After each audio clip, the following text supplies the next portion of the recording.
कौन से लोग जो हैं वो वकालत के पेशे में आ सकते हैं या किन लोगों को वकालत का पेशा चूज़ नहीं करना चाहिए या ये डिग्री हासिल करना उनके बस की बात नहीं है या वो ना करें इसके बजाय कि वो कुछ और अच्छा काम कर लें। और दूसरी चीज़ ये जो करना चाहते हैं उनके लिए ऐसी क्या चीज़ें होनी चाहिए, अपने स्किल्स को बेहतर करें या ज़्यादा पढ़ाई करनी चाहिए या फिर वकीलों के दरमियान वकीलों के झुंड में बैठना पड़ेगा या ऐसी क्या चीज़ें मौजूद होनी चाहिए जो एक अच्छा वकील बनने के लिए दरकार हैं? ये देखो 2-4 चीज़ें। एक अच्छा वकील होने के लिए दरकार ये है कि वो लड़का खुद ही इस सवाल का जवाब उसके ज़हन के अंदर आना चाहिए। हुँ, अच्छा वकील का वो बंदा होता है जो कि जिस उसके सामने कोई सवाल, कोई मसला आता है, उसके जवाबात निकालता है। सही।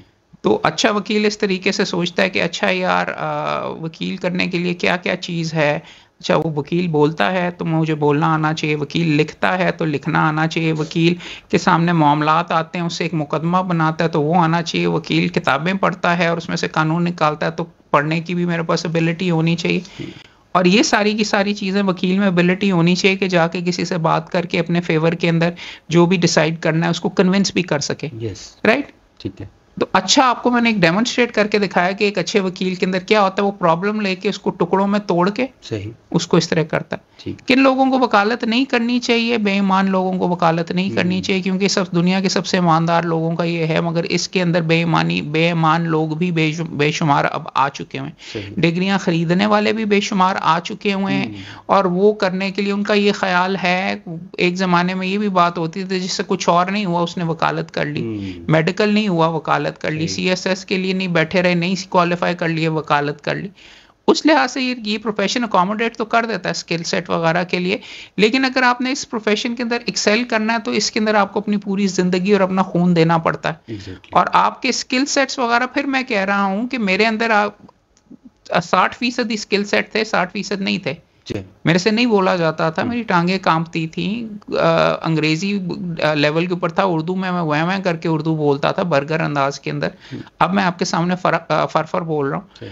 अब इम्पॉर्टेंट चीज़ ये है कि ये चीज़ें इम्प्रूव की जा सकती हैं। हुँ, बात ये है कि आपकी डेडिकेशन होनी चाहिए। ये कमाई के लिए अगर आपने इस प्रोफेशन में आना तो मत आइए। सही।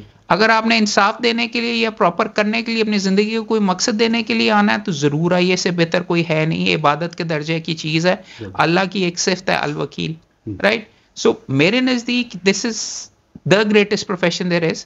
मैं हर लड़के को इनकरेज करता हूँ कि आप आएँ। हुँ, मैं अपने बेटे को भी चाहता हूँ कि वो आए और मैं चाहता हूँ कि मेरी बेटी भी इस प्रोफेशन के अंदर आए, ज़बरदस्त। Regardless of gender. हुँ, अब अगर कोई लड़का मुझे कोई ब्राइट लगता है, ब्राइट लोगों के लिए ये प्रोफेशन है बिकॉज़ इसमें मेहनत तो करनी पड़ती है। अगर मेहनती आप नहीं हैं, ऐसे ही। आपने हल्की लाइफ रखनी है तो जाएँ बैंकर शंकर बन जाएँ। हुँ, सो ये है, there is no particular personality. लेकिन मैं हर किस्म का ही बंदा यहाँ पे आजकल आ रहा है। मेरी इल्तिजा होगी कि ईमानदार लोग ही आएँ, बिकॉज़ ईमानदार लोगों का प्रोफेशन है।